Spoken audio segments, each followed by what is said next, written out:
Welcome to a brand new episode of This Week in Apps. I'm Ariel from Appfigures, and here's what you need to know about mobile apps and games for this week. Have you switched to Notion yet? Well, I have. When it comes to team collaboration, there are a whole bunch of options, but I'd only call a handful true competitors. Google Docs is, of course, the leader of the group, but over the last few years, Notion joined the group and is quickly growing. Its fairly unbounded design makes it useful for lots of different purposes, from keeping video scripts, like this one, organized to running an entire company. Notion started in 2020 with fewer downloads than one of the first apps to go into the App Store back when real-time collaboration wasn't even a thing. That app is Evernote. Do you remember that? And I selected it partially for the nostalgia, but also because it was, in my opinion, what created the market Notion is now trying to take over.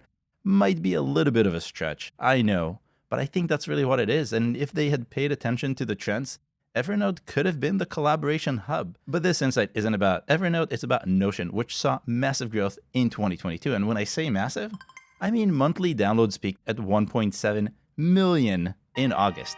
That was by far Notion's best month of downloads. And while downloads returned to normal shortly after, the app still saw its best normal downloads continue to rise.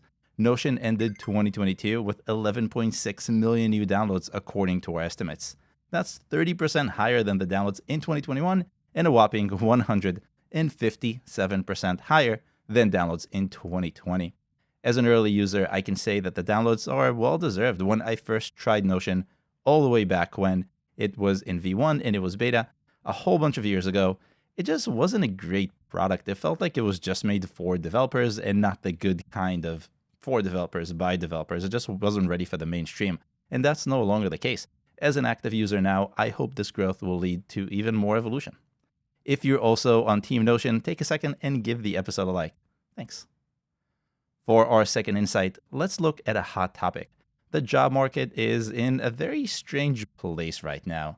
On the one hand, lots of people are moving around now that work from home has become a reality for many, while others are scrambling to find a new job after being laid off. While there are a whole bunch of apps that'll help you find a job these days, only one is the clear winner. And that clear winner grew even more in 2022, enough to say game over to the others, I think. The clear winner is Indeed, which has evolved quite a lot in the last few years. I compare the downloads of Indeed with those of ZipRecruiter, which is the top search result for job search in the App Store right now, and Monster, the most popular name in job search in the old days. Let's start at the end to build suspense. At the bottom of the list, we have Monster. I wasn't really surprised to see it there after seeing it's not ranking very well in search results. What did surprise me were the numbers. Monster saw just 453,000 new downloads in 2022. Nearly 500,000 downloads isn't a small number, but when you see the other two apps, you'll understand why I say just. It also didn't grow much. While it did grow when compared to 2021, 2020 had more downloads than 2022. That wasn't the case for ZipRecruiter, which came in second place with 2.7 million downloads in 2022, according to our estimates. So now we're talking real numbers. But both of those, even if combined, pale in comparison to Indeed, which welcomed 17 million new users in 2022. 17 million. I don't need to calculate the percentage difference for you to see how much bigger that number is. Just bigger. But that's not all. When looking at growth, Indeed's downloads exploded in 2022, up 80% year over year. The only other job search app that saw impressive growth in 2022 is LinkedIn, which is more than just a job search app, so I didn't include it in this comparison, but Indeed had more downloads than LinkedIn. Like most other things, job search has moved in-app, and Indeed is providing an experience that's just not that easy to beat. Everyone is using it, and that's good to know if you're an employer. Like us, we're hiring. Or if you're looking to get hired, then we're hiring. If you want to come join my team, we have a whole bunch of positions. Check out the description for more details. On to games. Earlier this week, EA Games announced its decision to cancel Apex Legends Mobile, a game it released less than a year ago to much fanfare. The title had a solid release in terms of revenue, which I covered here. And according to EA, the cancellation was a result of not being able to ship updates at the right cadence. But Apex Legends, which Apple chose as Game of the Year in 2022, earned nearly $5 million of net revenue in its first month in the stores, according to our estimates. And That's net, meaning what EA got to keep after paying Apple and Google their fees. That total grew a bit to $5.5 million in June, but went on to decline every month after. It ended 2022 with about half the revenue and a very negative trend. In 2022, Apex Legends earned an estimated $29 million of net revenue. Call of Duty Mobile earns that in an average month. In other words, it just didn't work out, which is an interesting and also important development for mobile games in my opinion. In the last few years, big studios have been perfecting their monetization strategies, with some managing to squeeze more while others just annoying players. What's also interesting is the speed at which this cancellation is happening. EA is removing the game from both the App Store and Google Play immediately and disabled new purchases on the same day of the announcement. While abrupt, this move can be seen as really the other end of optimizing pricing.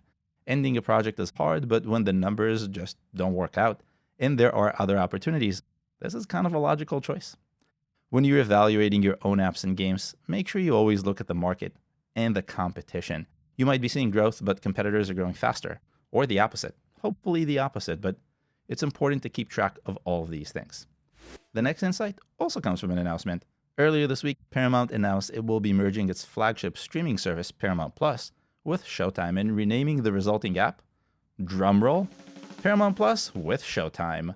Yuck for the name, but as a business move, this is a very interesting one that changes the kind of programming that the app offers from just on-demand titles to what's known in the TV industry as linear content. Now, I had to look up linear content, but in case you're curious, linear content means shows that you have to wait to watch and you can't stream on demand, so kind of like old school TV. I covered the state of streaming apps a few weeks ago here, and it showed Paramount Plus growing a lot in 2022, second place on the list. But it wasn't one of the most downloaded apps. Peacock won that race. But when we look beyond the downloads, we see a slightly different picture, and that could be why the two are merging. Looking beyond the downloads to me means revenue, a metric that grounds growth. Paramount Plus and Peacock have been locked in competition since the two got into streaming, but while Peacock has the upper hand when it comes to downloads, Paramount seems to be able to monetize its users much better. In part, this has to do with Peacock's free tier, but that's not as lucrative these days. In terms of revenue, Paramount ended 2022 with $146 million in net revenue, and Peacock with $148. More, yes, but when you bring downloads into the equation, everything flips. Paramount Plus is monetizing twice as many users, or if we look at it from a pure revenue standpoint, is able to get twice as much money from each of its users. That's massive. So how is this relevant to the merger? Easy. Merging an old-fashioned stream of TV content will give users more reason to download Paramount Plus, and with its ability to monetize better, every download counts. Unlike cable, where channels come in bundles and both Paramount and NBC are likely in the same bundle and competing for viewership, having to pay per app means a paying user of Paramount Plus is more likely not to be a paying user of Peacock. That's important. So, good for the bottom line and good for hurting the competition. Sounds like a win-win to me. I just really hope they rethink the name. From a pure marketing perspective, such a long name won't give Paramount a lot of opportunity for ASO. Just something to keep in mind. And last for this week, home automation, or being able to turn your lights on from your phone, is quickly becoming mainstream. And I say that not because the leader, Samsung SmartThings, was downloaded by 12 million people last year, but rather because a much smaller competitor also grew a lot last year. That competitor is Home Assistant. Home Assistant is one of my favorite new apps/platforms, and I've been turning my lights on from my phone for many years now, too many to admit, and I've seen the entire field evolve, both the hardware and the software around it. Unlike popular solutions like SmartThings, which is the market leader by far, and you can see it by the downloads, Home Assistant is kind of like the Android version of home automation. It's open source, community-driven, works with a variety of integrations, and it's not proprietary. Home Assistant ended Q4 of 2022 with 156,000 estimated downloads, its highest quarter of downloads ever. When compared to Q1 of 2020, quarterly downloads grew 122%. Nearly 500,000 people downloaded Home Assistant in 2022, and for an open source solution that requires a bit of tinkering, that's great news. For the industry at large, that means there's more interest in home automation and things are becoming so much simpler. Home automation is something Apple supports, but so far hasn't really led in any way, and I've been waiting for that. The HomePod and Apple TV are both great solutions that can lead the way, but Apple's very proprietary platform and lack of interoperability with existing solutions and protocols is a huge blocker for adoption. I expect and hope that will change in the future. Do you run a smart home? What do you use? Leave a comment below, let me know. And that's all I have for you this week. I hope you've learned something new. If you did, please give the episode a like. And if you're curious about non-native versus native frameworks, and you want to see which one is winning, it's not React Native. It's also not Flutter. Check out last week's video for more details. I'll see you next week.